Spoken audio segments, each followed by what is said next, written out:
വിവാഹം കഴിച്ചു വിടുവാൻ എനിക്ക് കഴിയുമോ? എനിക്കൊരു ഭവനം ഉണ്ടാകുമോ?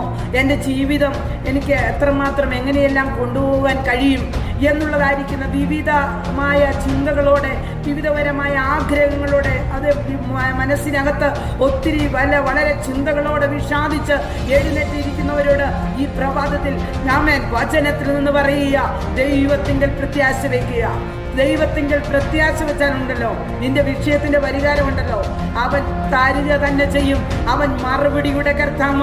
അതുകൊണ്ടാണ് പറയുന്നേ, എൻ്റെ ആത്മാവ് നിങ്ങൾ എന്തിനാണ് വിഷാദിക്കുന്നത്? ഞാൻ മറുപടിയുമായി നിന്റെ കൂടെ നിൽക്കുക.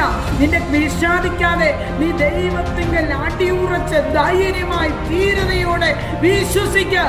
എൻ്റെ കർത്താവ് മറുപടി തരുന്ന ഒരു നല്ല യജമാനനാ. അമ്മേ,